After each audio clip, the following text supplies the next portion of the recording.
There is that aspect of like, okay, well, if the best you can do in top lane is go like 0-2 or something, like 2-0, then is that going to give you enough firepower to carry? And, how should we tune those types of things? Which is just like... One of you is going to have a really, really unfun game for one of us to have an impactful game. It's a net positive for top lane. But sometimes I'll be the winner, that. sometimes you'll be the Sorry, buddy. You're going to be having to play the Malphite into my Vladimir this game.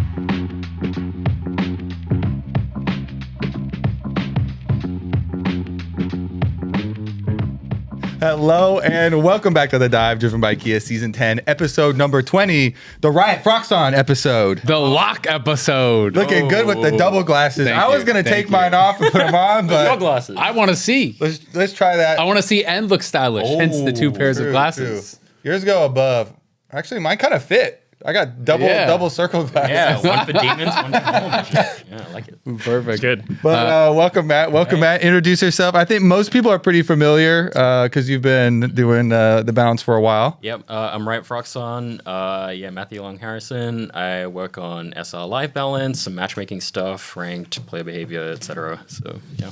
So we were gonna have August come on, who's the Locke designer, but he has shirked his duties, and so now you are here. Yeah, you to get budget talk August about now. Locke.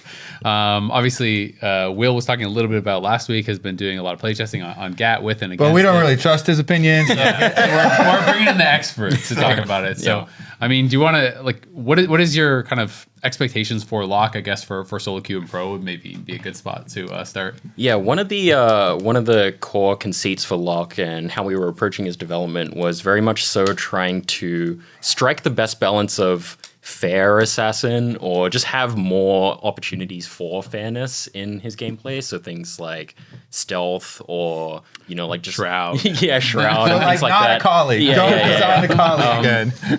It's like we would apply a more scrutinous lens to them. It's not to say that they're off the table, but it's more just like, hey, the bar to clear is extremely high. So, assassins in general or just melees need a lot of tools to be able to fight in combat with a lot of these. Especially if you're champions. squishy. Totally.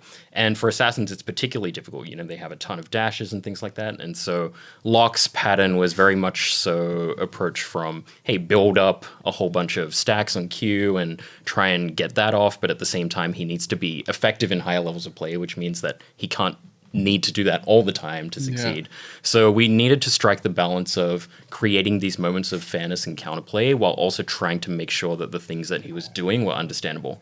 Very challenging set of constraints. So I haven't actually played Locke because I haven't gone on PBE yet. But what are the kind of levers that you guys look at with that? Like obviously the things I think about immediately. I was watching Pobolter play it, so I think about like cast times and like ability delays and things like this. Like are those some of the main levers you were looking at? Because like it felt like the Q, like the nails kind of come out a little slow. The like ult grenade is not like that fast either. Are those kind of some of the main tools that are kind of trying to make it feel I could actually react to this? It feels a little bit more fair. Yeah, there's definitely some amount of signaling, especially related to the Q1, Q2, Q3 pattern, delays, and ceremony, like you're talking about with the ult. Like one of the things that we learned with the Assassin update in season 6, season 6 or season 7. Yeah, one of those seasons was that just like old. Yeah, it was just that's 10 years ago. My God, oh my God. Was adding delays that aren't very well ceremonialized or don't feel integrated into a champion's pattern, like just for the sake of having a delay doesn't feel great. So like you can think of old LeBlanc's Q mark, for example, where it just like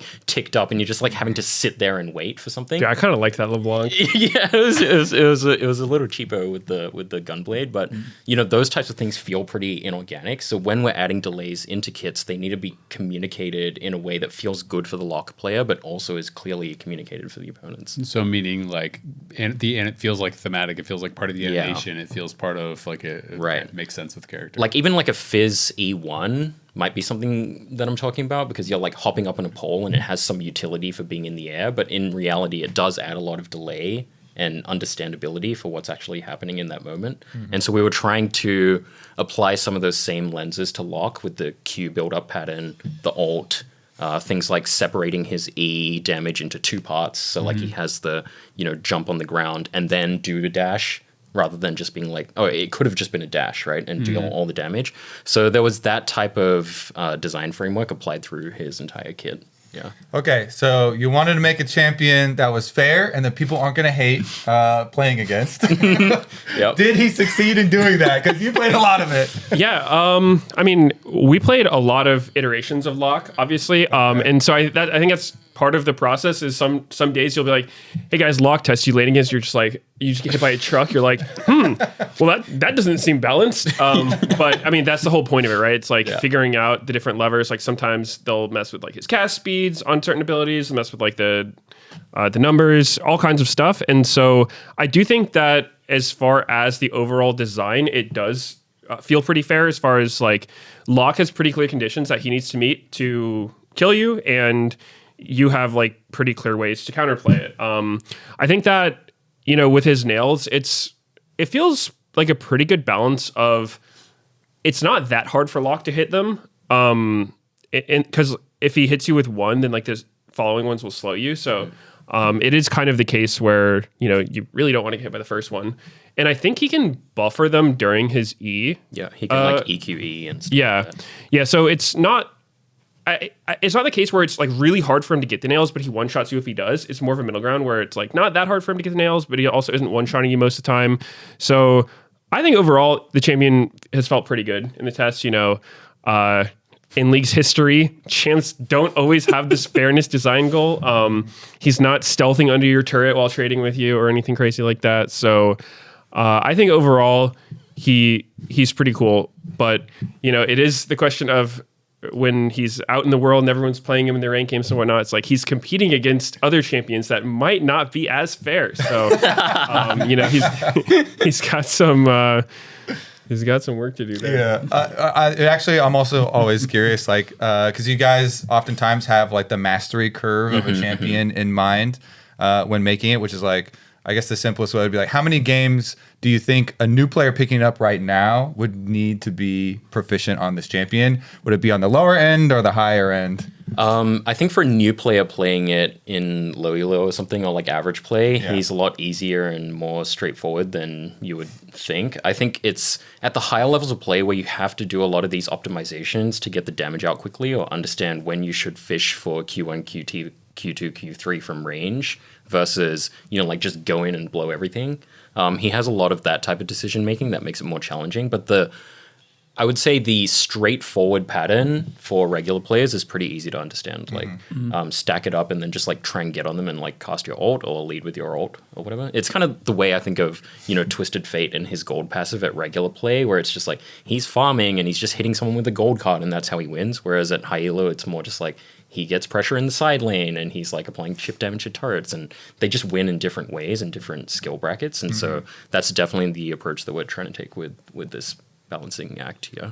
Do you think that like a fair assassin is almost like a contradiction? Because like when I think about it, it's like the whole point of the assassin generally, as most of the League, you know, fan base would think of it, is a character that can jump in and like instantly kill someone. That's like what they're kind of writing as an assassin, right? And if they die really quickly afterwards, I think that feels most fair, I guess. Right? Because the assassin's supposed to be kind of squishy, right? Yeah. So if you can do something about it.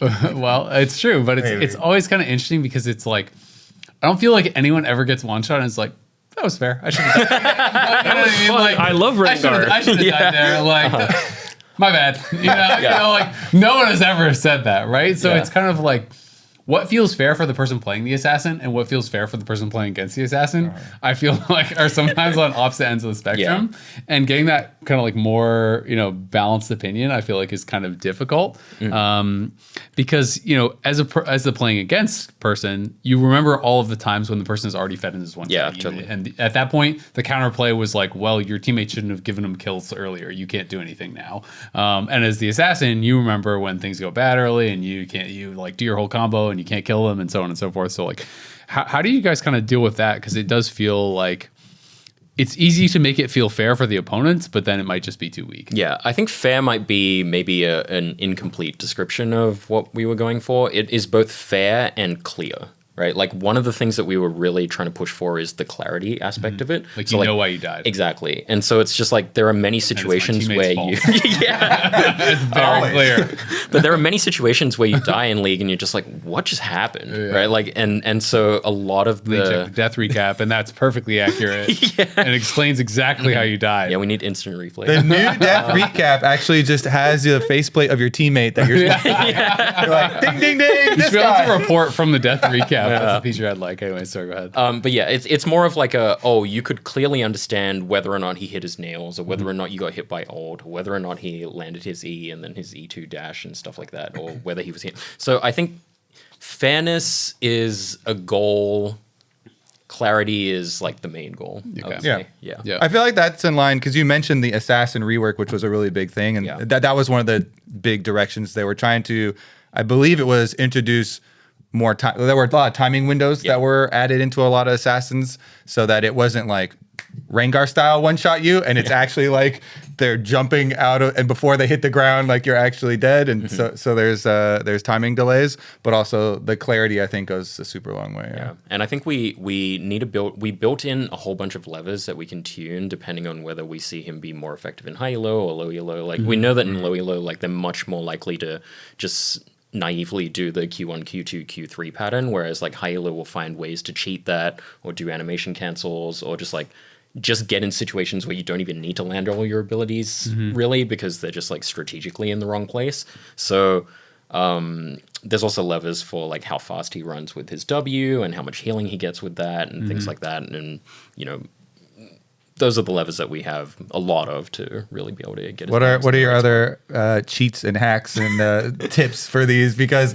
anytime you can animation cancel, that's one of the first things that a lot of people try and go find. They're like, what abilities can I cast and then flash to be able to reposition, or what abilities can I buffer between the dash or whatever? Yeah, so some of them is you almost should never be in a situation where you're just doing E1 into E2, in my opinion. There is like, because you can EQE, you just like will in theory like get an extra nail out of that combo. Yeah. The other ones are you can cast Q while casting any of your other abilities. So if you were to go Q alt, you can do that. Like it just doesn't So you have. can like Q E Q E. Like yeah, Q, you can like R, Q. You can like Q on the approach and then like EQE, for example. While you're doing your R and all yeah. that stuff. You can also like Kinda sounds like QR. weaving almost. Yeah, and he does have some of those weaving interactions built in with the passive and the extra auto attack damage. Yeah. Yeah, and there's also a mechanic on him where, because like initially in playtests, it was like everyone who was testing Locke was saying, like it feels like you should just always weave like Q auto, Q auto, Q auto. So they added a thing where the auto from the Q stacks will do more if you have more Q stacks on them. So and it also it's not that's where the always slow right comes to from, weave. right? I think it is, especially in lane, more consistent to just be able to like jump on their head, just start autoing them and then queuing them, because like obviously like they have to go a certain way to get away from you, and proccing it that way. But you could get a bigger payoff if you were able to queue them 3 times. You get more of a slow on them, and then when you do go for the stack pop, it hits harder. So I think there is like definitely a lot of thought there for like you don't always want to combo the exact same way, and there's different outputs you can get out of it, which is pretty cool. Yeah, I always assume with stuff like that like you're gonna want autos early in the game because autos are such a high percentage of your damage. But like maybe is it like does it actually make up for the damage you lose in autos, or is that more of like a late game thing when you're like full you're full build? And you can Well, kind so of he up- does have his passive is kind of a Gnasher's Tooth effect where he gets magic damage on his autos, and it does more damage the lower they get. And I think his W is still a big attack speed steroid, Yep. if I recall correctly.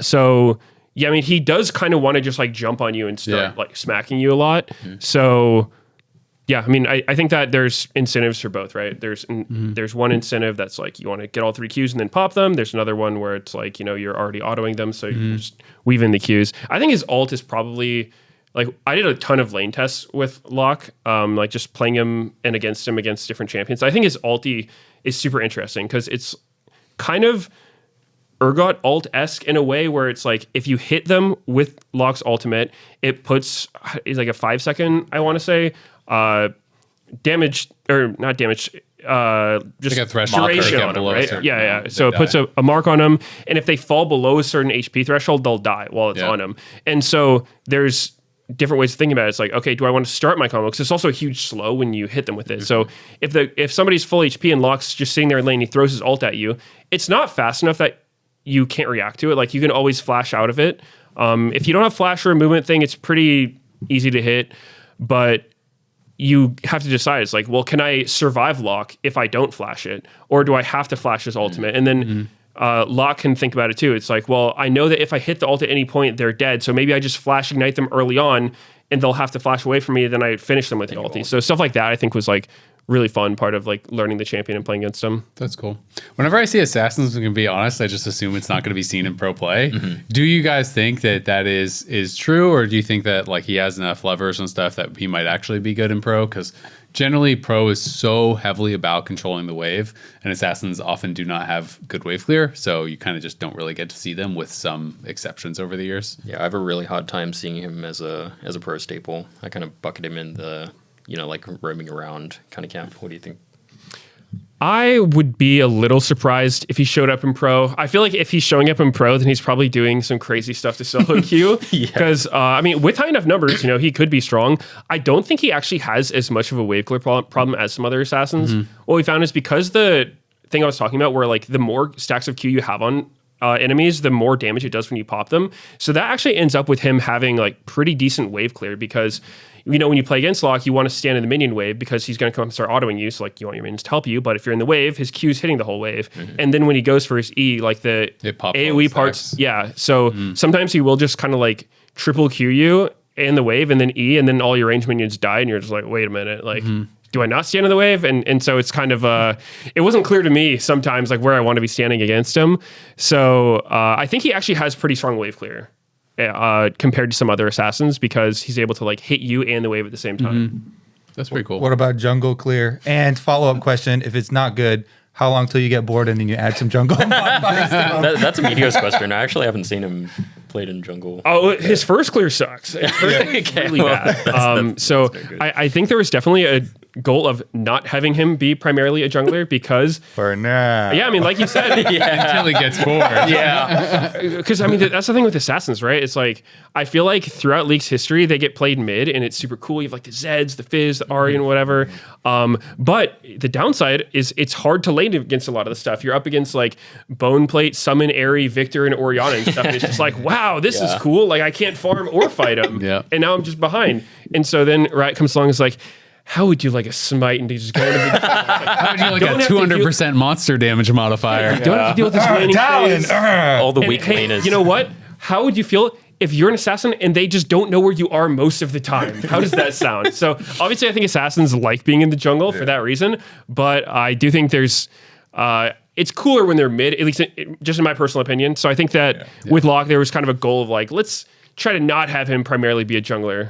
Yeah, I think it would be a shame just because his laning pattern is so cool. There's a lot of like intricacies and nuance to the laning, and even we can jack up the Q1, Q2, Q3. Like it doesn't stack linearly.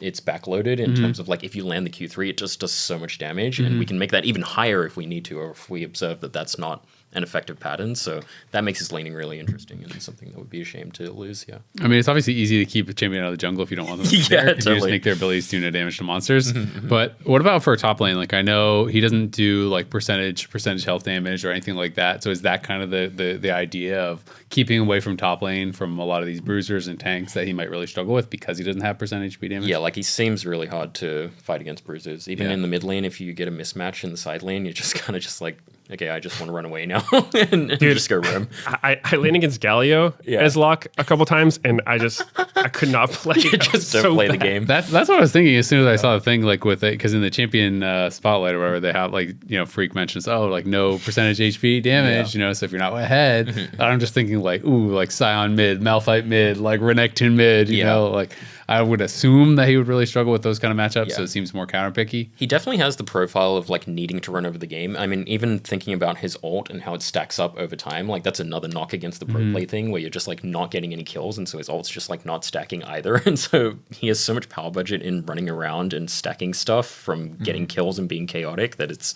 the odds are stacked against him, I think. How important are the alt stacks, you think? Is it like a Not significant super portion of the important, power I don't know. budget? Because I feel like some stacking champions is obviously like pretty core. other times it feels like a little bit like of a bait, and you just like actually, oh, it's just better to just farm gold or whatever, right? Like, I don't know, kindred marks are pretty important, but a lot of times it's better to just like kill camps and not just kill yourself to try to invade on a mark, right? Well, Yeah, I mean, it's kind of tuning dependent. I think the version I played yesterday was like something in the 10 to 12% range baseline, and then either 0.25 or 0.5% per skull That's or the something like execute? that. Yeah. Okay. And then it's just like 150 base or something. Okay. So it's basically just like it increases the XQ per kill. Yeah. So it's at 0.25. That sounds like. Yeah, it's and we can tune it to whatever we want. Yeah. But I don't think it's going to be a major part of his Okay. budget. It's just kind of like a nice. It's a flavor thing. benefit. Yeah. Yeah. it's like Dropkick and Area Mayhem, except it doesn't scale with your Tank Engine Mundo. So don't get quite as high. And it doesn't heal you, and doesn't look as cool. Maybe. It looks pretty cool. Okay. It actually looks really It cool. looks quite cool. Yeah. Yeah. It's like you throw it and it's a little skull, and if they die, it like sucks their soul into it. It's a nice animation. It's very satisfying. Yeah. So let's talk a bit about MSI coming up and Pro Play. Then obviously that's the benefit. We didn't have the Locke designer, but now we have the guy who's tweeting out the patch notes. That's true. Patch notes. Yeah. Patch notes, Andy. Yeah. So how are you feeling about Pro Play balance in general, and what are some of the goals kind of like for MSI?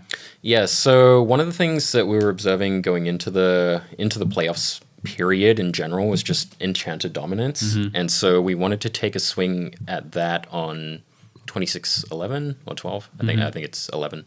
By nerfing a bunch of the enchanter items, buffing up a bunch of the tank support items. I mean, Nautilus was there, but he was basically the only one. And then Bard is like masquerading as like fake engaged dude. So a lot of those changes went out. I would say they had like a moderate impact, but didn't have a huge impact. And so we're still taking a stab at some individual champ changes as well on that front. So that was one of the main things that we wanted to resolve. Other than that, the meta looked pretty good, though. Like, there was a lot of bot diversity outside of just, like, Varus permabans, and then after we nerfed experimental hexplate for range tops, because, like, Vayne top and Varus top and things like that were pretty powerful. We didn't want to go overboard, though, because also that's one of the things that keeps champs like Kazante down and that type of thing. So a lot of the approach was mainly the baseline is pretty good, just get a few of those flex picks back in, or like late series picks. So things like buffing Gwen or buffing Silas and stuff like that. So yeah. I noticed you hit some of the permaban things that you're mentioning for Pro Play only lens with the Casio and Rumble are really early picks, but Oriana is still there and she's not getting the touch. Do you feel like it's because we did it on 12? Okay, so you feel like the work is already done? Yeah, okay. But that said, it's like it's one of those things where it's like somebody's going to be at the top, and the Casio, for example, is like we don't need to go too hard to move Casio or some of those champs at the top. It's more just like buff a bunch of those things in there and then just tap a few things at the top just a little bit. Yeah. And that's more of the approach rather than just like cycle the entire top side, Mm-hmm. How do you feel about like the success of RollQuest? Because I feel like to me it has been a really enjoyable watch. Just have RollQuest not having lane swaps, or at least if you're going to swap out of like a Doom bot lane, you're really getting punished for it really hard. I think it has been really cool. Are you guys pretty happy with it? Yeah, I think overall it's been really successful. Well, we feel good about it. We feel good about resolving lane swaps with it. It's given a lot of the role identities as well, in the sense that like if you played Vayne top and you played Vayne bot, it's pretty different. You played Triss mid, Triss bot, it's pretty different. So yeah, we're still trying to find ways to make them even more cool, or just like figure out how much more we should add to that system or augment it. But yeah, overall the outcomes have been pretty good. Did you see Kadril's moment? I did. Yeah, I did. Mage's bot. He had an idea for a bot lane mage quest. But then he also plays bot lane mages himself. So what's up with that? Usually you're like, oh, I can't beat him, so I'm gonna have to join him. Yeah, totally. I assume. This is a really interesting one because I think we have a philosophy of how to make League really retentive and satisfying and fun to play for the long term, and a lot of that is variety. But a lot of those varieties also run into the face of, oh, well, I'm an 80 carry bot, and so when I play against a mage, I feel like the game is not League of Legends or whatever. And so we need to be careful about what that balance looks like. And each of the mage bots just like Thoughts have a on different way of top playing. win rate bot laners? Yeah, There's yeah. There's a lot of like mages 180 in that carry in list. the top yeah. 12, I think. Yeah.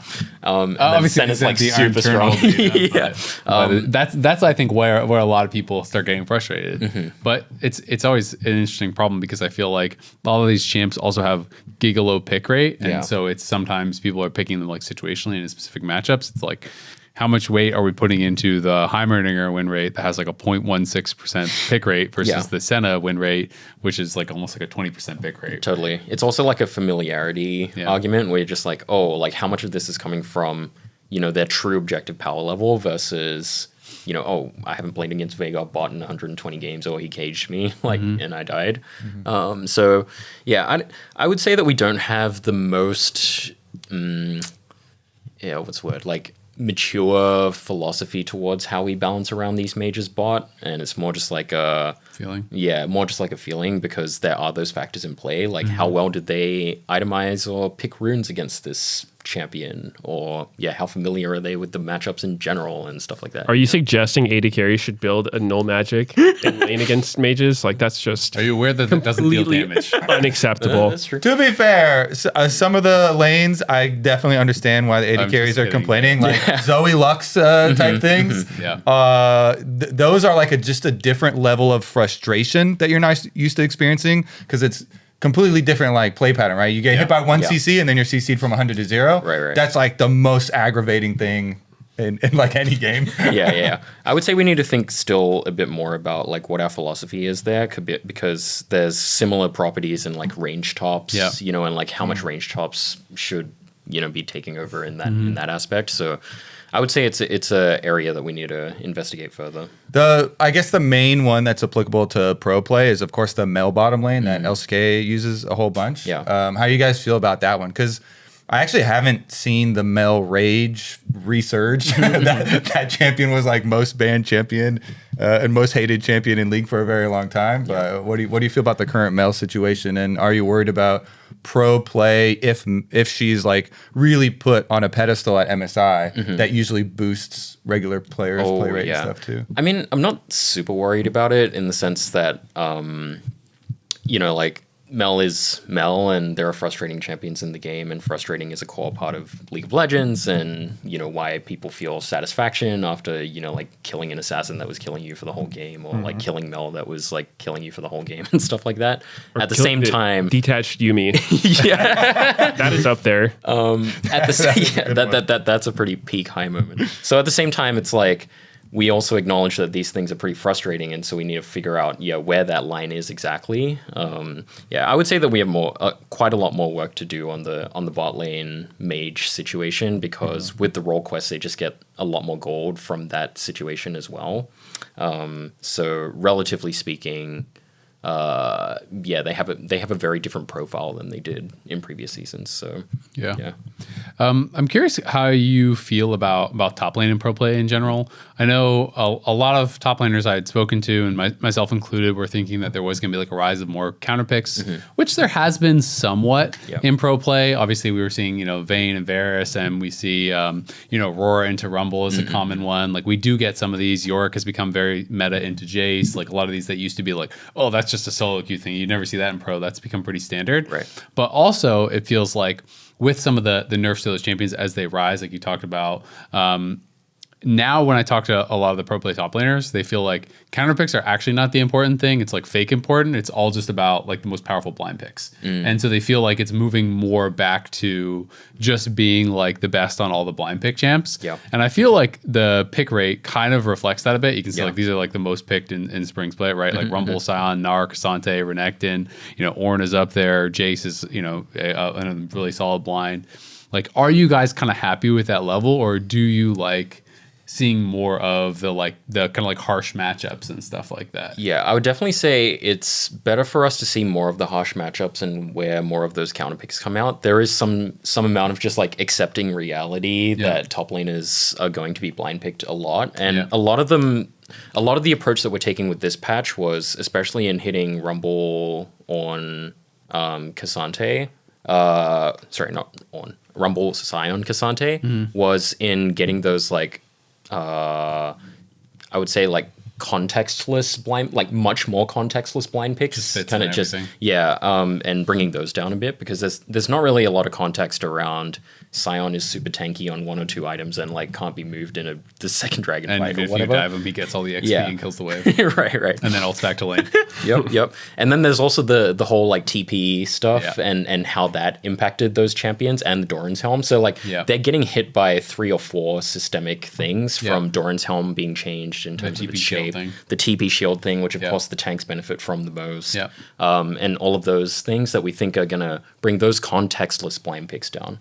Whereas some of the other blind picks have a little more nuance to them. I'm kind of of 2 minds with top lane, because I think like when I obviously I cast a lot, and when I cast, it's way more fun watching extreme matchups. But I also play Phil a lot, which means you're top lane a lot.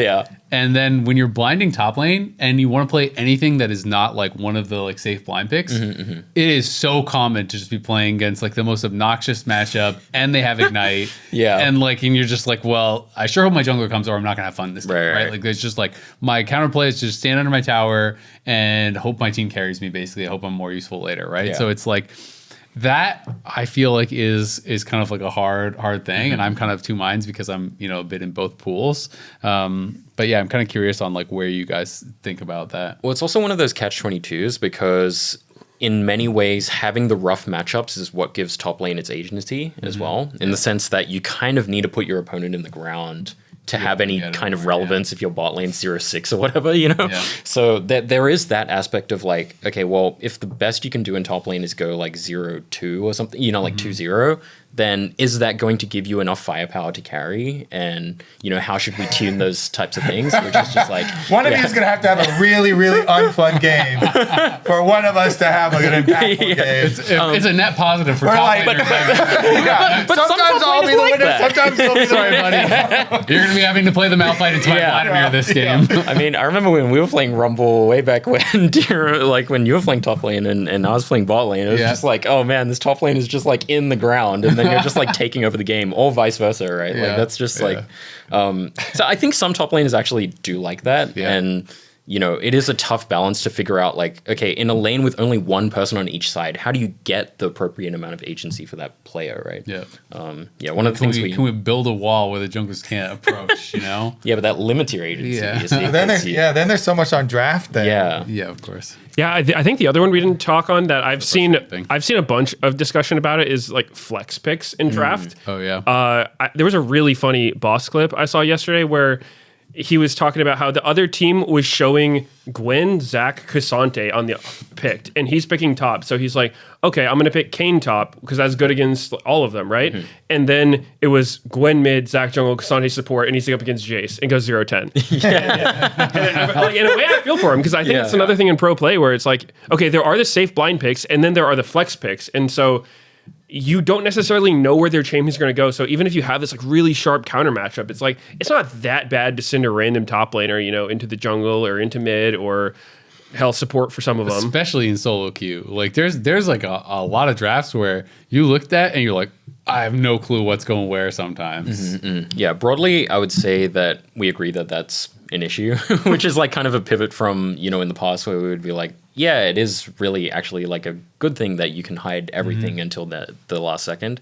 I wouldn't say we have like immediate plans to resolve that, because of course there's like other work and trade-offs that we need to do. But I would say that like at least the pendulum has swung a lot more in the, we agree that this experience could be improved, especially because we're adding all these champs into the jungle and stuff like that. It's just really hard to tell who's going where. What do you think about, obviously, like a lot of people I've seen proposing the solution of like once all champions are locked, it tells you like which role people are, right? Yeah. Open to it. I don't think it's a bad obviously solution doesn't by any necessarily means. let you dodge it, but I guess you would have to do like when they show that, they would have to be like trading would have to kind of get locked too. Otherwise it could get really weird. But at least then, because sometimes the difficulty is it's like if you're top lane and you feel, oh, okay, I'm like counterpicking this guy, like I want to play, combat summoner or whatever, and then they pick like 2 more things that could go top lane, and you're like, well, should I be TP? Like, am I counterpicked? Am I the counterpicker? Like, So you're saying just so that you could feel like you have agency to change your runes and summoner spells? Just my runes and summoner spells. So it's like if I'm playing, I don't know, it doesn't even matter, right? Like if I pick I I don't know, Fiora or something, right? And I feel like I'm playing into a Scion or something like that. I'm like, great, I counterpicked him, but then they pick, I don't know, like Jax or Jace or Quinn or whatever, right? Like, I'm like, okay, these are all different champions that I could be playing, and I might want to play it differently. Maybe some I want bone plating, maybe some I need to go electrocute, maybe I need to go cleanse, maybe, you know. Yeah. Like just that It as could an be idea. a good like kind of middle point. Yeah, exactly. You get to change some things. Yeah. But You might still be getting slammed. Yeah, you're still getting slammed in the Kane matchup. Like, I But don't you're think any allowed to runes are going to save prepare you for there. But, like, yeah. You have some time to come to terms with the fact that you're about to be the one letting the other top leader have fun this game. There's a big point in psychology where they did this test and they're like, well, people take bad news, a lot better if you warn them ahead of time. Yeah. So it's like, Yeah, you're going to get dumpstered in exactly 5 minutes. like, so, thank you for telling me. As a reminder, you can forfeit 15. That would be a wild tip. That's the loading screen tip. after you find curated. out you're playing against Silas as Malphite, it That's gives you the funny. loading screen. That's really funny. Yeah, I don't think it's a bad solution by any means. Yeah. It feels like a middle ground, right? Because it doesn't dodge the matchup, but sometimes runes do matter a lot. Like if you feel like you're gonna get slammed in a matchup, like I don't know, maybe you just want to play Spellbook or you want to play whatever, right? Like something to try to stem the bleeding a bit. Yeah. Phroxzon, do you have any, not necessarily hot take, but like a champion you really hope to see at MSI that might have not been getting as much pro play up to it? I mean, I always like watching Silas, Okay. but Silas has been picked a little bit. I would say LeBlanc is one that I hope that we see more. We have a lot of those mages that are viable right now, and of course the mages are like pretty tanky overall, generally speaking, especially with the rower builds and stuff like that. So LeBlanc hasn't really been present that much. So I've pitched this to a few people over the years, and so now I'm going to pitch it to you. I'm not really set on the exact way in which this is implemented, but I've always been of the opinion that there is a much larger group of actually pretty strong playable champions than people imagine. Totally. And I think that Fearless has shown us that to an extent. But I also still think there is a group of 20 champions that are kind of like S tier and kind of like comfort, and they fit everything that everyone would want in pro. So you still don't get far enough down the list where you get to see a lot of these other champions. Yeah. So again, I'm not necessarily sold on the exact implementation, but the essential idea is you take the top X champions per patch and they get rotated out for the next patch, right? If you hit 90%, if you hit 70%, if you hit 100%, whatever it is, pick ban, that champion is already banned for the next patch.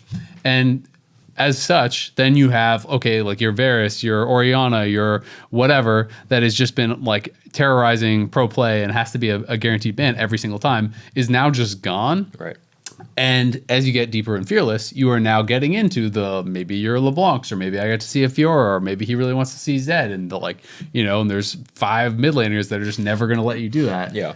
I feel like that would actually be really cool and give more variety throughout the year, because one of the issues I always feel like with League is it's like as casters, as any hardcore fan, if you watch the entire year, there are balance changes, but generally I would say the meta within a season is more similar than season 2 season. Yeah. And so that would kind of give you some variety as well. Yeah, I mean, we've talked with compat ops a lot about this topic. There's definitely a lot of things that we were cooking on, especially in the time when we were rolling out Fearless in the first place, because that was kind of a collaboration, and that was one of the ideas that was considered. I would say the precedent now with Fearless in place makes something like that a lot easier to pull off. If we went from 0 to that, it would just be kind of insane, So, I wouldn't say it's off the table. It's certainly something that we've talked about a lot. I could see it being pretty interesting. There's definitely the aspect of,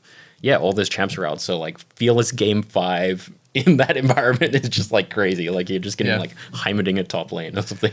And I mean, you could obviously there's so many levers, right? It's there's a wild difference between you're rotating out the top 50 champs versus the top 5 champs or the top 10 champs or whatever, or only if you hit 90% pick ban or whatever, right? There's so many levers, but I just always think that is one of the things that to me has always felt like a shame about League, is that when watching pro play, you get to see such a small subsection of champions, and I really believe there are so many champions that are like just that little bit below Yeah. the top that are always picked in their pool, right? Like there's been times, I mean, not necessarily currently, but in the past where it's like you only see Sion and Orm, but I'm like, Zach Top is actually pretty good right now, or like Maokai, like if could be in there, or like whatever, right? Right. And I always feels like a shame that you just are, you're never going to see it. Totally.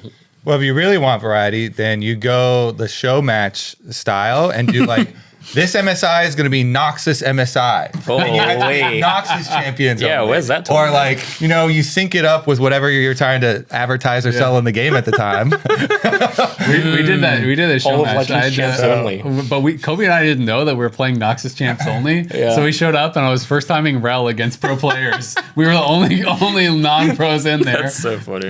Yeah, I mean, it's they're kind of like overlap in some of the strategies, because right now your strategy is okay. We like do little bounce nerfs or buffs on these like super high pick ones, but if you really want to push them down, then you put the blanket on.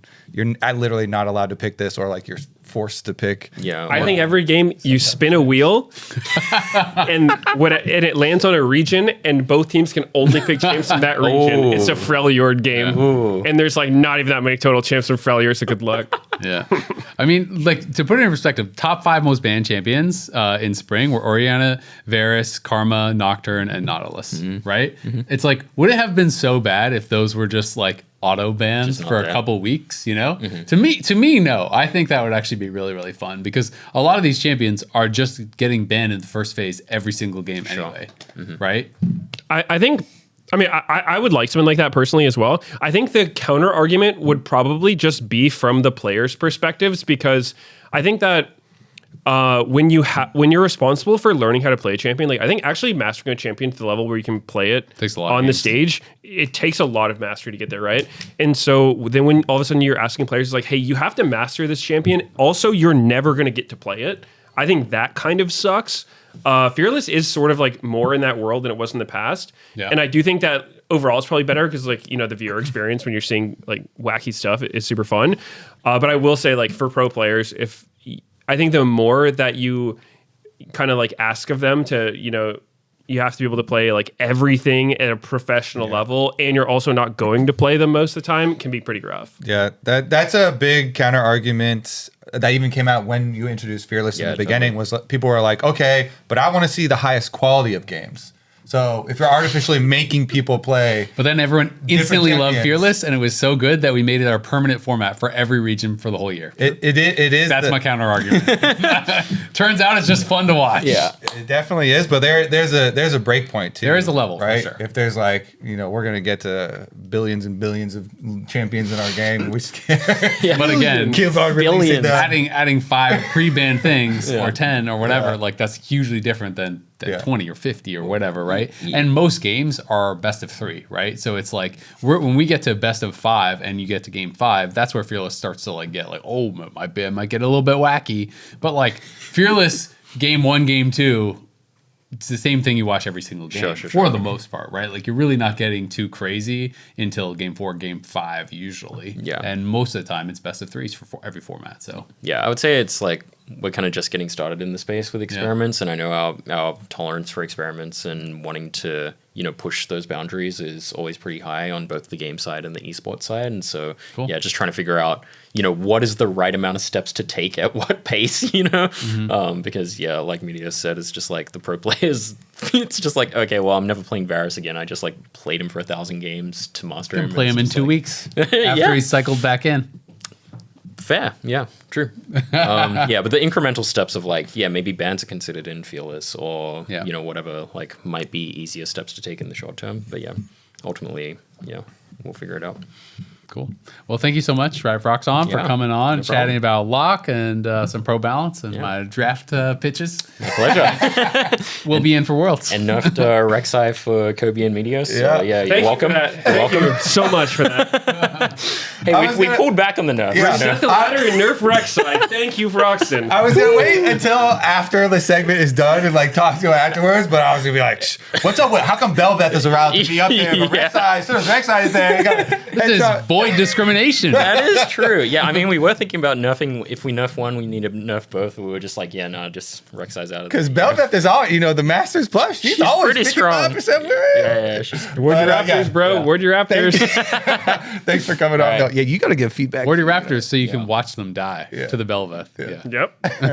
Yep. Cool. right. Well, Thanks, we guys. appreciate you coming on. Appreciate it. Yeah. We are going to take a quick break, and then we're going to be back to talk about this past weekend of LCS and maybe some other things too. See ya. Dude, this lobby is kind of comfy. It feels different. If this is different, I like different. I'm staying right here. Are you guys serious? We're about to get into game. Emily, let us enjoy it! You guys need to lock in. Maybe this'll help.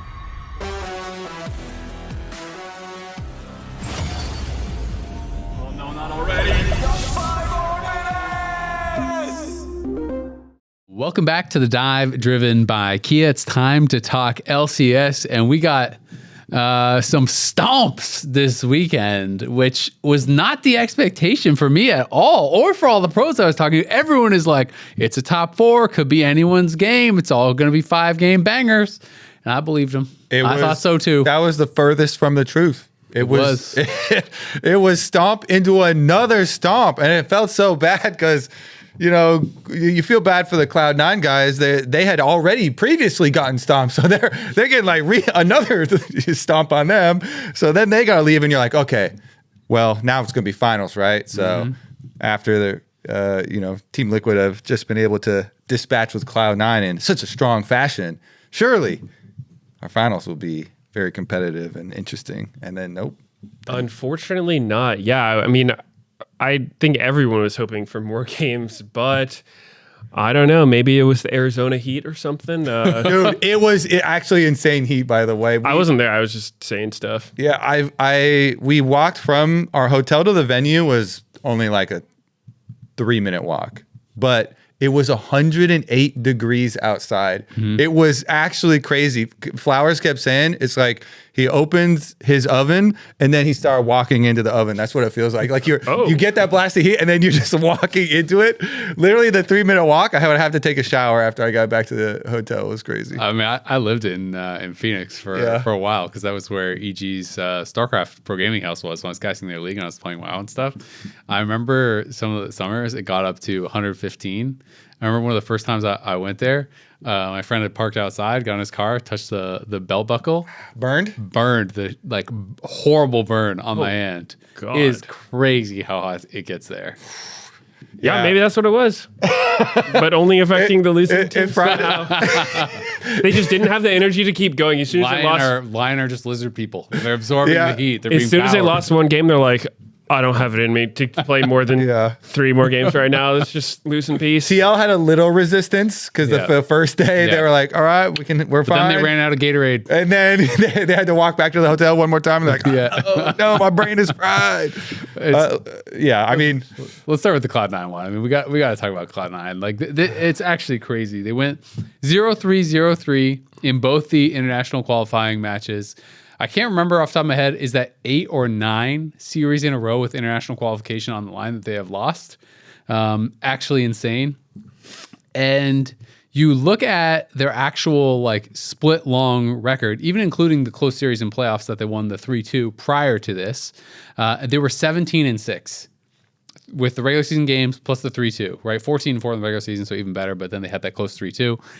So from 17-6 to 0-6, that's actually crazy. They didn't win a single game, and it's just it's brutal. But I just do not believe that it is not at least somewhat a mental thing. It's just not the same team. Yeah, definitely. Because the thing that keeps getting me is, these things could happen, right? It could happen that the other teams just show up on the day and they play better than you. But for me, it's not even results based. It's just I'm watching the game and I'm seeing what's happening. And C9 is just making some of the most absurd mistakes you've ever seen. Their gameplay looks like you're watching a bottom team in the LCS in a regular season match or something. Yeah. It's just, they're so uncoordinated with each other. They're just doing random stuff, individual misplays all over the place. I think the first game, APA died 3 or 4 times without flashing, and it's just so weird watching that. Sometimes these things can happen as one-offs, but they were just happening in succession with really nothing good happening in between. So it was super rough to watch. And it's not even just like, oh, one player, is like choking it and everyone else is playing great. Like, it really does feel like just a team-wide thing. They're not on the same page. A lot of errors are being made. And it's tough. We have this clip that I pulled, and it was from I believe game 2 of the TLC9 series where they got Ziggs, and C9 kind of wants to make this play where they're going to try to go for grubs, and like Vulcan reset early. He has a reset and a buy. Core's running up, and they go through mid, and APA gets help pushing out mid, and they go over towards grubs, and you're like, okay, well, APA just based, and he's going to complete his first item, and he'll be the only person in the whole game with a fully completed item. So, like, surely they're going to wait for him. Vulcan's even heading up towards top lane to help Thanatos push out, so he can come down, and then both soul laners are there, and you kind of fight for it. But like, as APA is TPing in, and as Thanatos is still walking down from top side, and Vulcan's still walking down from top side, we have this like flag drag cataclysm from Blabber onto Jose, and the only thing that Thanatos can even get in range for is Equalizer. Like, can't hit him with any harpoons or anything. Vulcan is playing Nautilus, so he can't hook him because he's inside the Cataclysm. And then as APA arrives, he throws his ult into like the Bard ulted target, and then just was so tunneled on him that he walks into melee range of Quid, who's playing Yone, and Quid didn't even have his E. Like, he didn't even have an E to get there. And it ends up being this 3-man ult. Like, that was this highlight ult play from Quid. Like, he played it great. TL, answered it really, really well. Core had a great defensive Bard ult. But also, this is an unforced error in so many different ways, right? Like, wait for APA to arrive with the TP. Wait for Thanatos to be coming down from top lane when he has prio. You have all 4 members there. You have the only completed item on the map. Like, this should be their fight. And it just feels like that is not something you would ever see from them in the regular season. And so it's so weird to see them this disjointed in so many ways. Like, all the players just not seeming to be able to get on the same page. I feel like this one was tunnel vision, because it seems like they're like, because they just had burned the Trundle flash, so they know Trundle has no flash, and they're like, go insta-kill this guy. As soon as we see him, it feels like the calling and the anticipation for this play the whole time at Grubs is like, as soon as we see this Trundle, he's dead. We have Cataclysm and all these ults, and they tunnel visioned on it, let's insta-kill this guy, and didn't think about, the enemy team has a Bard, and like tracking where is the support roam timer at right now, and all that, because like you're saying, they dropped every ult into him, and just gets a Bard ulted, and then he is still able to live. And when this happens, I remember having that sinking feeling for them. I was like, this is going to go very, very terrible now for them. Yeah. One thing that stood out to me. Obviously, the gameplay from C9 wasn't great, but I wasn't a huge fan of how they drafted for their last 2 series. I think that they kept ending up with these comps that had really low amounts of damage just across the board. And I think that if you're going to draft that, I think you can get away with some crimes in draft. Usually you want to avoid stuff like, not enough CC, too much CC, not enough scaling or whatnot. And I think like this game 1 for C9, they drafted Scion with Ashe Seraphine, which traditionally Ashe isn't like this hyper carry champion who can just take all the resources and be really strong. She's more of a Kalista-esque champion who's going to have a lot of pressure in lane, and she can set up with her ulti, but you would prefer to have more threats on your team, so she's not the only one trying to kill people. And then Sion's sort of similar. It's like he's a solid champion. There's nothing wrong with Sion, but when you run them together, then you have like Anivia Nocturne. We saw it in the fights. C9 just ran out of damage, and then TL was playing these multi-threat comps, and so even if you do kill someone, which Cloud9 wasn't even doing, they would just have more damage afterwards to keep going and clean up. So I did not like the way that C9 was picking.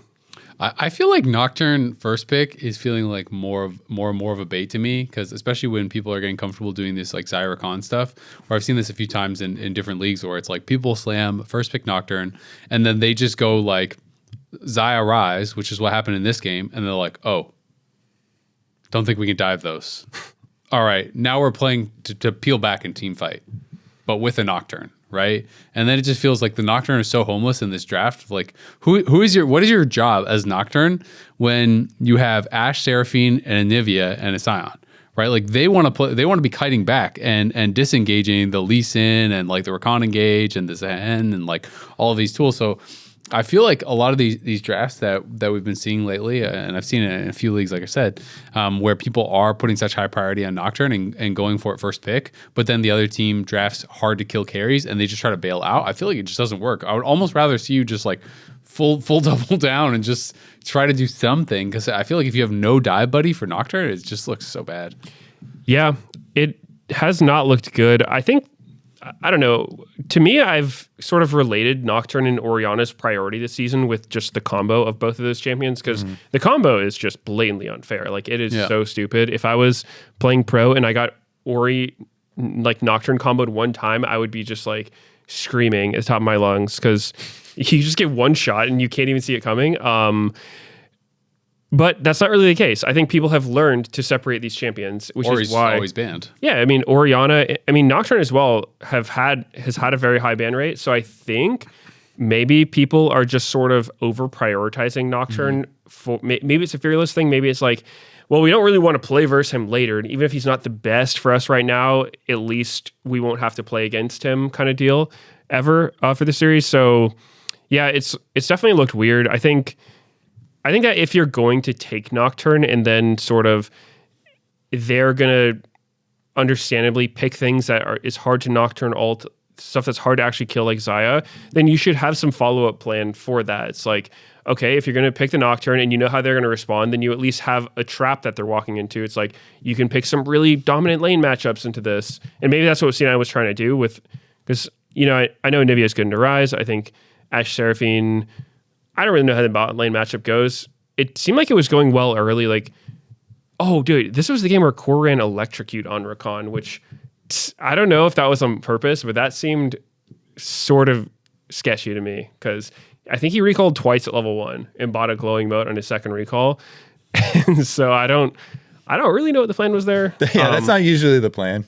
Yeah, I don't think that's how the matchup goes. The glowing mote power spike. Yeah, exactly. It's like, okay, you know, if you're going to draft for winning lanes and winning that game, then you got to execute on it. And if you do fall behind, then you're just going to have a really rough time. Yeah. I mean, execution was just such a big part of this whole series, like their actual playing game. Because, I mean, thinking back to it, like Team Liquid with Jose on Lee Sin, and it being kind of a conversation beforehand. Ooh, are the damage nerfs gonna dissuade them from having high prio on Lee Sin? Nope. And then they slam it in game number 1, and then he's like all over APA mid, ganking him over, and so this Anivia got super far behind, and then the Anivia is not gonna have, you know, items or anything, gonna be behind the curve.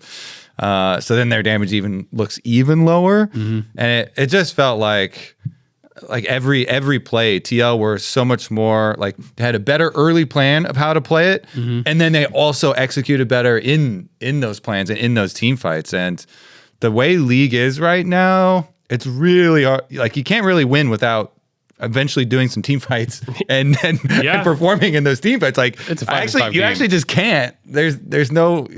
You can't split push and like win the game just purely through split push. You can split push to get an advantage, to build goal leads, to make people react to minion waves, to better set up your team fight. But the game is resolved in team fighting almost 100% of the time in pro play at this point. Yeah. Yep, definitely. I also think that it was really weird that C9 gave Lee Sin to Jose in the second phase. They banned Jarvan when they could have banned Lee Sin. And so that was something I kind of talked about last week, where both these players are really good at Lee. Lee did get nerfed, but he's still really strong. So I thought that was extremely strange to give Jose his best champion.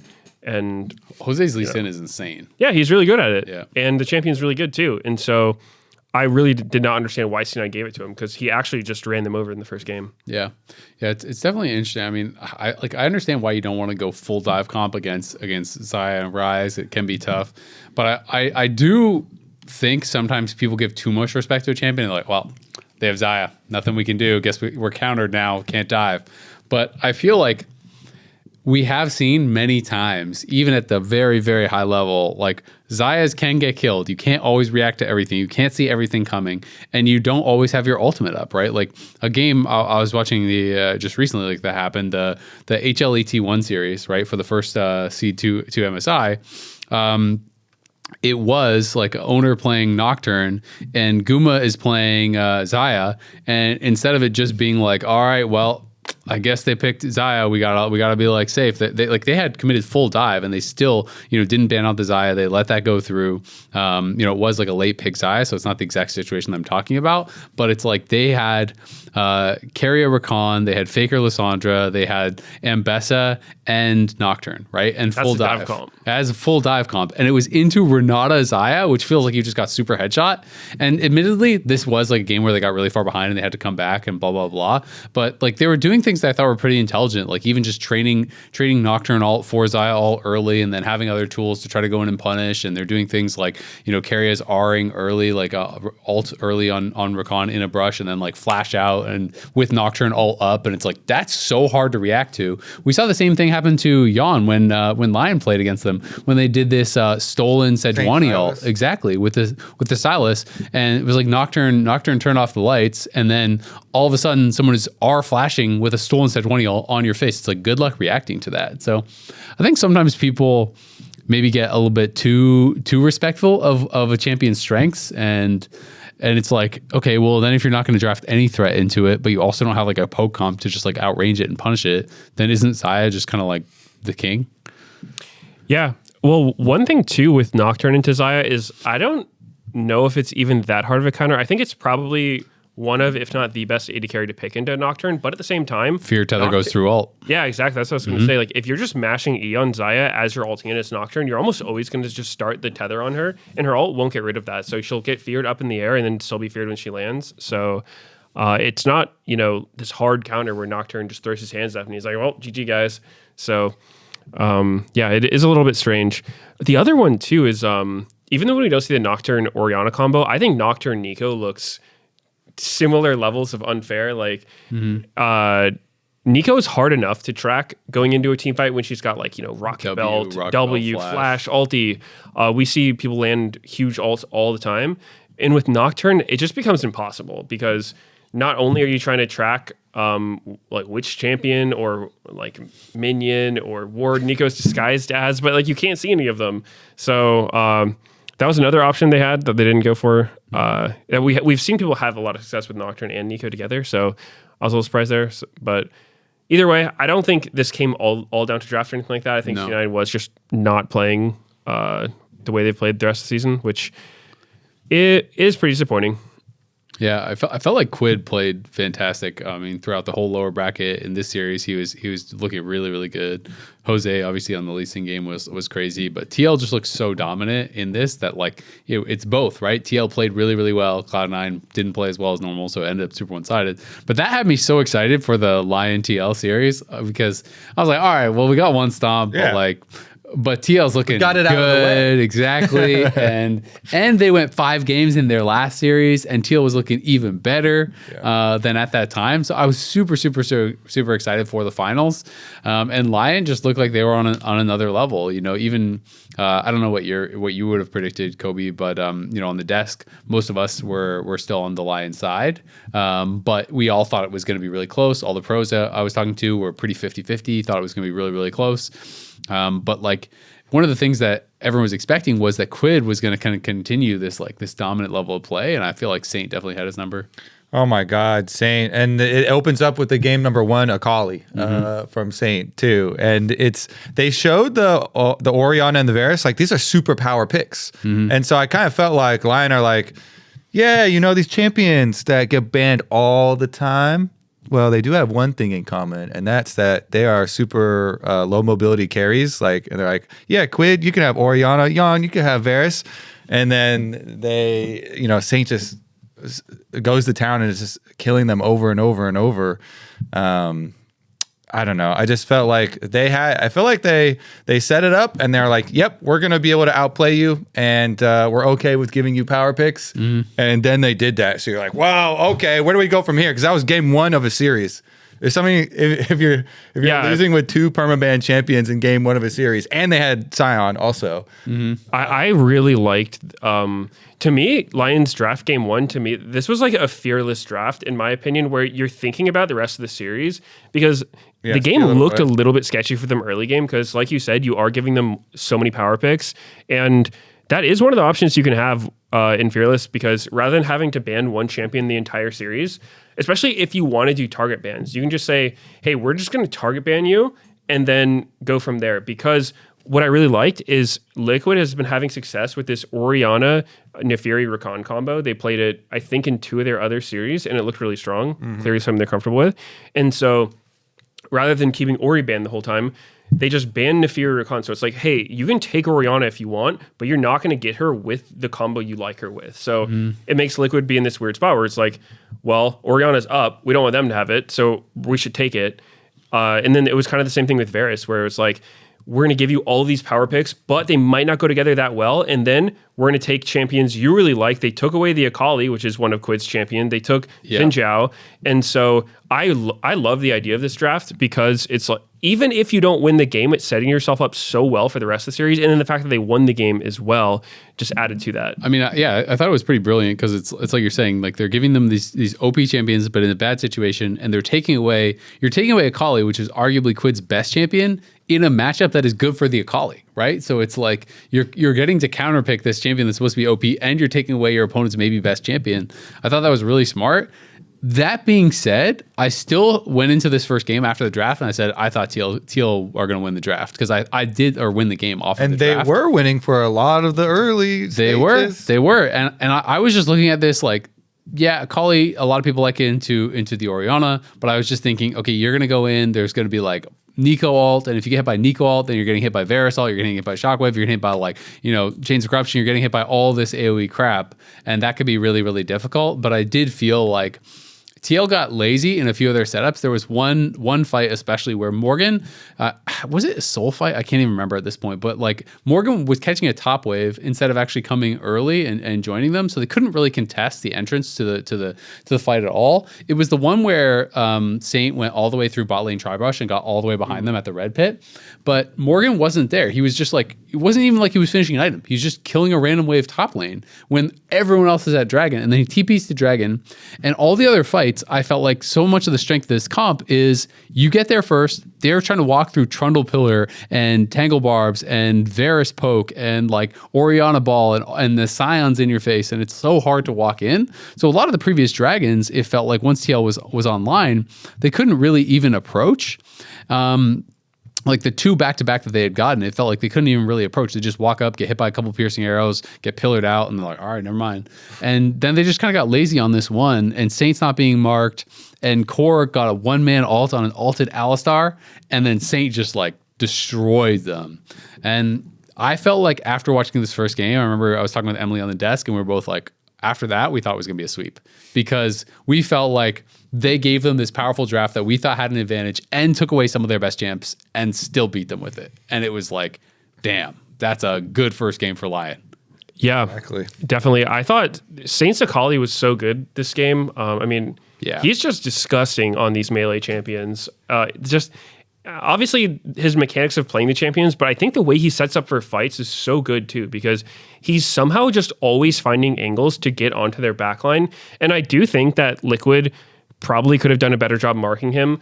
I think this was likely a situation that just wasn't normal for Liquid because normally I think you would want one of your soul laners being the person to mark Akali, but this game was a little awkward for them in the sense that I think it would have actually been correct for Trundle to mark her, which is sort of a weird role to have the jungler doing. But I was thinking that when I was watching the game because you want Scion there to frontline for your team, so like Ori and Varus can make space the way you were saying.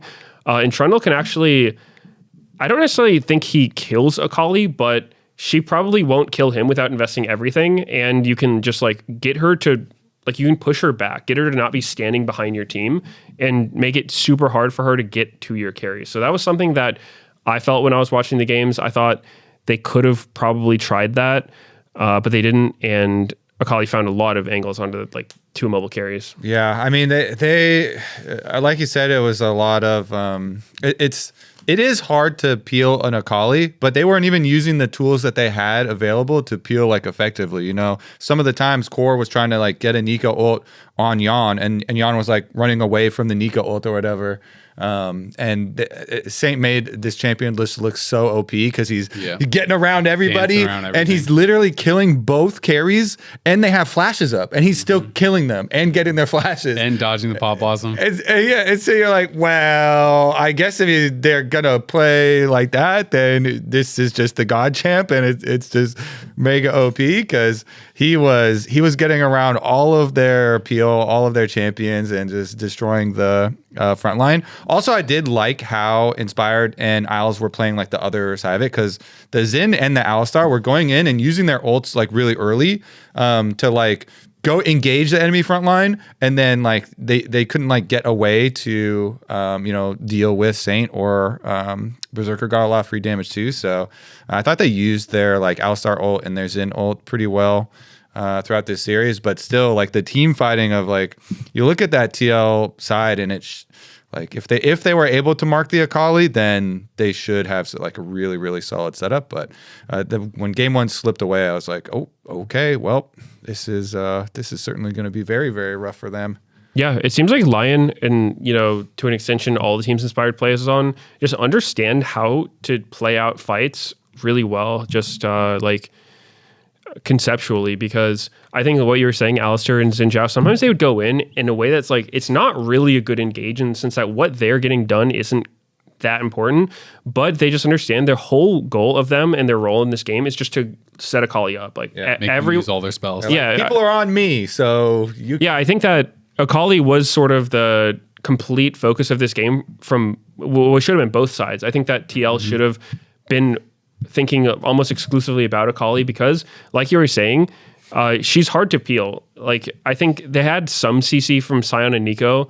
You could potentially Varus alter, but she's got Merchant, she's got Zonia's. You're not really going to lock her down that long with these champions. And there's some champions who can lock her down better than others. But I think the whole thing is like, if she's on your carries in the first place, you've kind of already lost. I think you have to keep her away, because Akali doesn't have that great of range to actually get onto you.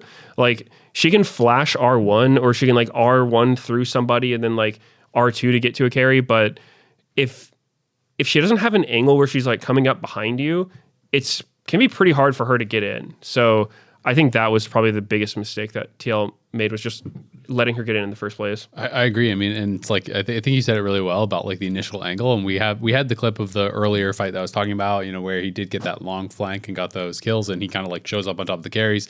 And then we had another one where he gets a triple or quadra at a dragon, and he's coming through bot lane Tribrush as his team is engaging and pushing them back, and like basically he is able to walk into a place like coming out of Tribrush where the TL carries are like walking into melee range of him without seeing him, right? As they come around the corner. Yon walks basically straight into him, and you end up just surprised. There's the Akali. You have to try to run completely the other way, but it's like very, very difficult once he's already close to you. So I feel like they did a great job with it, and it's kind of back again to that concept that Inspired was talking about on Pros last week or the week before, whatever it was, where he was talking about like this fight where he felt like they had no real options. So he's like, I'm just going to go in and basically suicide on Jace and make them use all their spells on me, because that could let MF win the fight. And it's that same kind of concept that you're talking about with the Alistar and the Xin Zhao, where it's like, you're not necessarily thinking you're going to like win the fight, but when you go in there, but you're going to make them spend their spells, because if they don't respond and ignore you completely, you are going to win the fight there. So it's like kind of that, I don't know. I think that team fighting is just like really, really impressive from Lyon. I like the comms listen-ins that we did get, at least from this series, because in the first game, we got the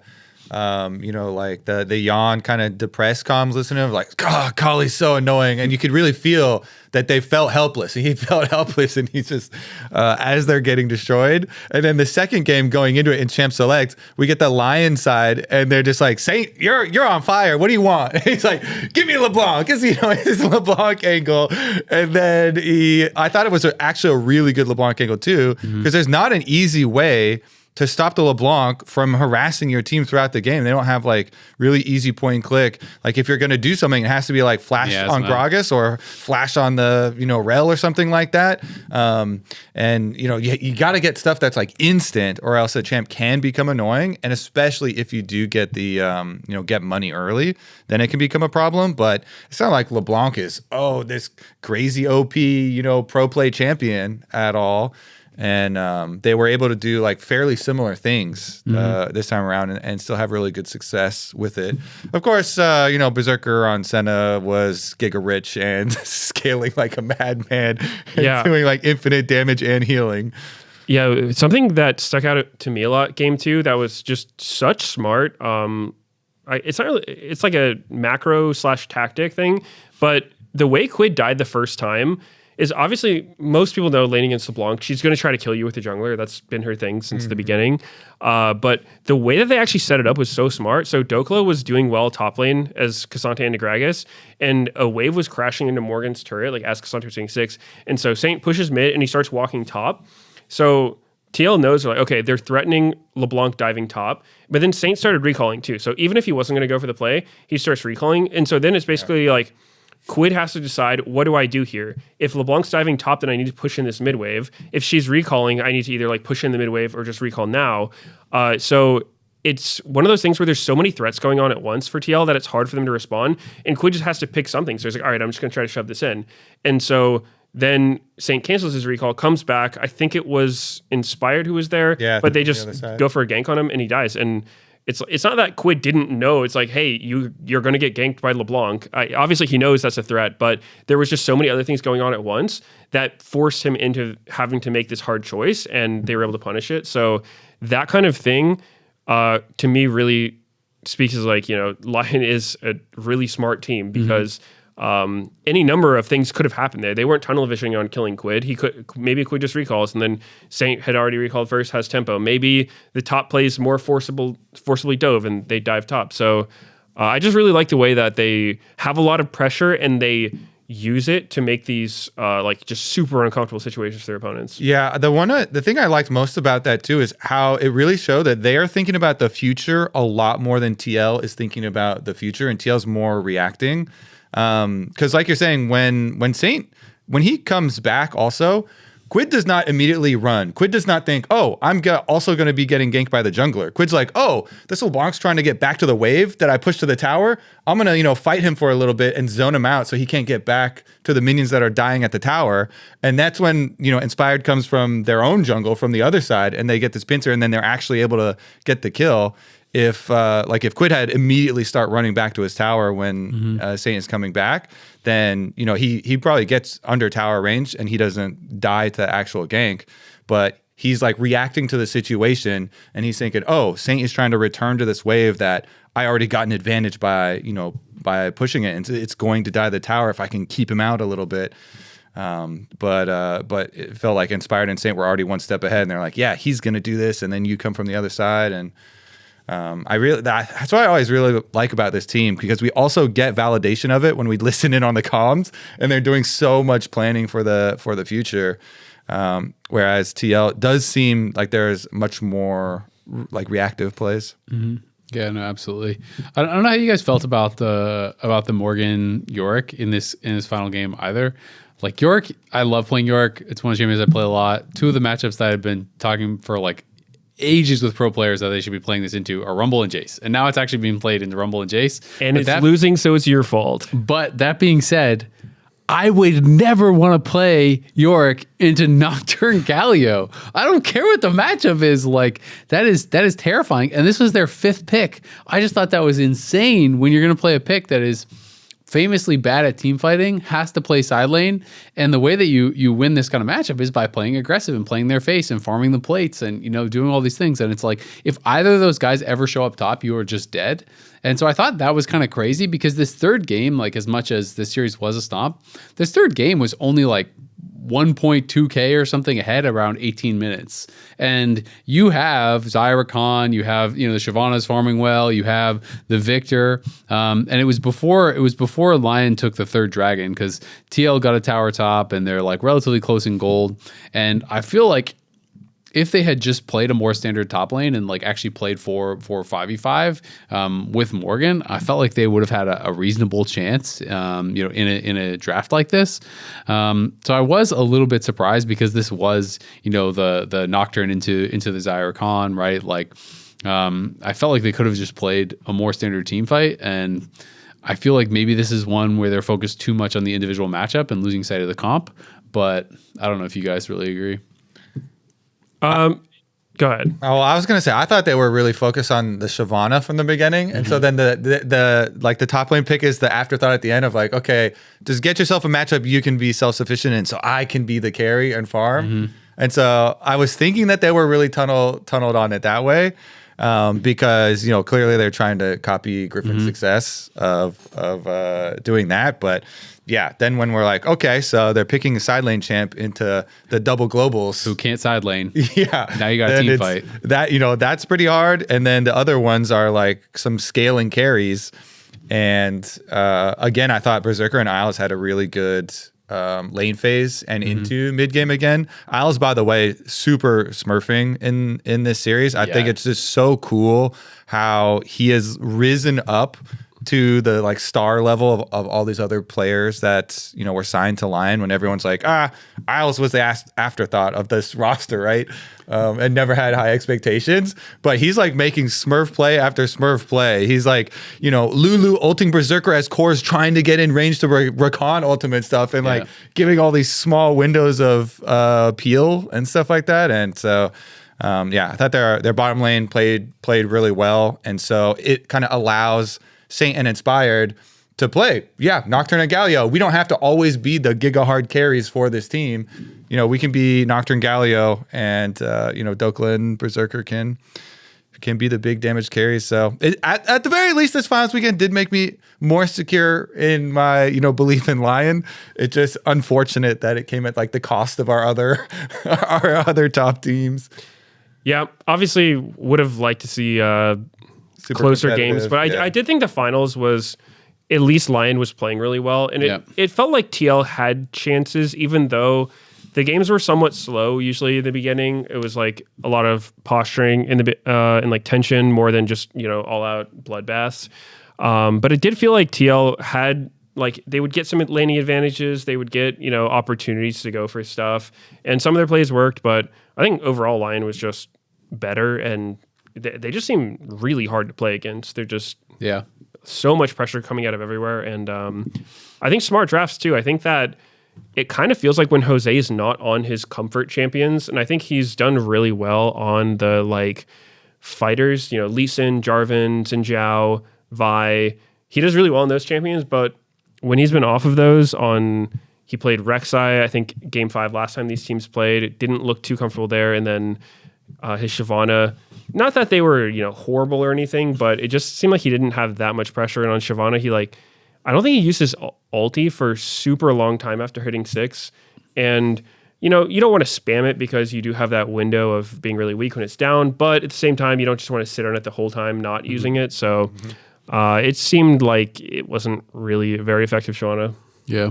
I felt like, to the Shyvana game, I felt a little bit bad for him because it also felt like the lanes were kind of going bad, and then sometimes it's hard when you're not playing ganking jungler to like find angles on where you're going to attack. And it's always scary too if you're like, oh, Nocturne has ult up, like I go in on a bad gank that's kind of forced, and then Nocturne ults or something. But no, I mean, I definitely agree with you. He is really, really good on his champs, and maybe a bit less comfortable off of them. Berserker and Isles too. I felt like in that final game, though the gold was close, like I was saying, before this fight at Third Dragon, when they got that 2v2 kill on Yon after, I can't even remember, it was some sort of skirmish in the river where Yon lost the summoners, and they went bot, and Berserker got 6 first, and Yon just died. And it was like, oh, that is not good. I just feel like these guys are so good at Yunara Lulu. When this duo was just losing every game post nerf in LCS, I feel like they were the only ones that were still looking good at it, and able to hold lanes equal that others were just getting slammed in, and being able to just have the 2v2 kill on a lane like this that is supposed to be weak early, that scales so well, and like you're talking about, like Azael's completely stuffing one of those core JJ engages, knocking him up with the wild growth as he's like RWing in and peeling for you perfectly. Like they just looked good across the board. So it is really cool to see Lyon, in good form. MSI is obviously a ridiculously hard tournament, regardless. It's a million best of fives. I believe it's 20 best of fives. One day. Yes, in one day. Simultaneously. And Kobe will be casting all of them. It's like it's a crazy tournament. There's top teams from all over, so it's going to be really, really hard. But it is double elimination, best of fives, right? So you have lower bracket, you have the upper bracket. So I'm hopeful that they're going to get some really exciting series and get to play some teams. And we've done well in back-to-back MSIs against Europe. 2 years ago, 3-1 against Fnatic from TL. Last year, 3-0 against G2. So we'll just ignore first stand in Worlds. Mm-hmm. We're more of an MSI region, I would say. Like the LPL. Yeah. They win MSIs all the time. Exactly. Could be us. Just like us. Except our MSI is beating Europe. Yeah. I hope that our teams both get to play the respective European teams because at least the first series for TL is going to be against T1, so that's a strong opponent to say the least. I feel like if things go to like where people would kind of expect it, there's a good chance that you'll play them, right? Because if you both lose to T1 and you both beat LCP, then you probably play each other. Whether or not you're going to beat LCP, that's not a guarantee. Like they've had some really strong teams, coming through, but getting the first round matchup against T1 is obviously pretty hard. Deep Cross Gaming. Surprise them at the beginning before they're warmed up. Exactly. To the tournament. There you go. And let's be honest, they're probably going to make it through. So if you're going to beat them, you got to beat them early when it doesn't matter. Because T1 are going to ramp. It matters to us, though. Exactly. I mean, it's a brutal play-in format because only one team gets out and T1 is in there. Yeah. So you got the back-to-back defending world champs. It's not Worlds. There's hope. Don't worry. True. Yeah, not T1 at Worlds. T1 always gets knocked out in play-ins, Always. Easy. But no, that should be interesting. I'm pretty excited about it. We will have some dive coverage during MSI. Kobe and I will be there, and then Meteos is going to be here remote. So we're going to be doing some stuff, and hopefully we can have some guests on and whatnot as well, which should be a lot of fun. Sick. But I'm excited for both our teams. Spawn gave an interview afterwards. He's like, well, I've never lost to Europe. So I was like, I like that. That's a good record. Let's keep that going. And we're sending Dokla again, too. And he's been beating G2 when he plays G2. So. And remember when TL played KC at first stand? Won that, and then nothing else happened the rest of the event. There was nothing noteworthy afterwards. All that matters is beat Europe. Yep, there you go. Job here is done. Time to go home fast. Easy. So it'd be pretty hype. I have no idea how the bracket is going to go on for main stage, but I do hope that we get G2 versus Lyon. That'd be pretty exciting. But on the real, I think both KC and G2 are quite good and are very flexible teams. So I think it should be fun to see how they do. And I mean, I've been watching a lot of LPL and LCK lately, so they had some wild finals, I will say, some kind of like Fiesta-y finals that I will say, nameplates off. People wouldn't have thought it was China or Korea. I'm just saying. That's going to do it for this episode of The Dive. Thank you to RiotPhroxzon for coming on and chatting Locke as well as Balance, and thank you to you for watching The Dive to the very end. We appreciate it. So that'll wrap it up for us here on The Dive, driven by Kia. Watch out for our MSI coverage that is going to be coming up. Kobe and I are going to be flying out in a week or something like that. So we'll be on site for all of MSI, which should be a lot of fun. And be sure to subscribe to us on Spotify, Apple Podcasts, and YouTube so you don't miss an episode of The Dive. Also, leave a comment. Maybe let us know what you want to hear from us at MSI. And remember, TLAW is going to be taking on T1 in the first game of the MSI Play-In Knockouts. It's a best of 5 on Saturday, June 27th. It is 8 p.m. Pacific. Not a bad time zone at all. You can stay up and watch that. We'll see you there.